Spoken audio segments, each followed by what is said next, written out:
নমস্কার দর্শকবৃন্দ, কাল থেকে মর্নিং স্কুল সময় নিয়ে ধন্দ্ব শিক্ষকদের মধ্যে সাম্প্রতিক প্রকাশিত এই প্রতিবেদনটি আমরা বিস্তারিত জেনে নেব।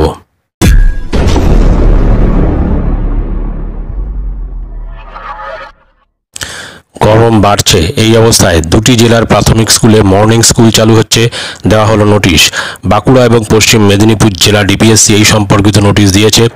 বাঁকুড়া জেলায় 1 এপ্রিল থেকে 30 জুন পর্যন্ত মর্নিং স্কুল চলবে, যেখানে পশ্চিম মেদিনীপুর জেলায় 1 এপ্রিল থেকে 29 জুন পর্যন্ত মর্নিং স্কুল চলবে।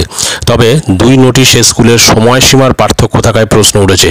বাঁকুড়া জেলাতে বলা হয়েছে 6:30 থেকে 10:30 পর্যন্ত স্কুলের পঠন পাঠন চলবে, যদিও পশ্চিম মেদিনীপুর জেলার ক্ষেত্রে বলা হয়েছে 6:30 থেকে 11:30। এই বিষয়ে শিক্ষানুরাগী ঐক্যমঞ্চের সাধারণ সম্পাদক কিঙ্কর অধিকারী বলেন, দুটো নোটিশে দুরকম সময়সীমা, একটি বাঁকুড়া জেলার আর একটি পশ্চিম মেদিনীপুরের। প্রাথমিক বিদ্যালয়গুলিতে 1 এপ্রিল থেকে মর্নিং স্কুল চালু করার নোটিশ বাঁকুড়া জেলাতে বলা হয়েছে 6:30 থেকে 10:30, আর পশ্চিম মেদিনীপুর জেলার ক্ষেত্রে বলা হয়েছে 6:30 থেকে 11:30। জেলার প্রাথমিক শিক্ষা দপ্তরের এই খামখেয়ালি পড়ার কারণ কি আমরা বুঝতে পারছি না। কেন এই অসঙ্গতি? আমরা এই অসঙ্গতির প্রতিবাদ জানাচ্ছি এবং সংশোধনের দাবি জানাচ্ছি।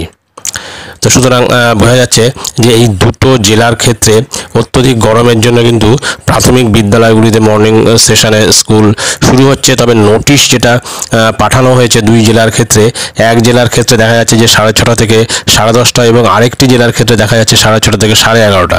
এবং এই দুটি জেলার দুরকম সময়সীমার জন্যই কিন্তু শিক্ষকদের মধ্যে একটা দ্বন্দ্ব তৈরি হয়েছে।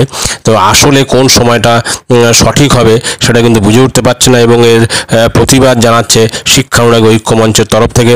তো দেখা যাক এই নোটিশ আর পরবর্তী ক্ষেত্রে চেঞ্জ হয় কিনা। ভিডিওটি ভালো লাগলে অবশ্যই সাবস্ক্রাইব করবেন চ্যানেলটি। পরবর্তী আপডেট ভিডিও পাওয়ার জন্য ধন্যবাদ।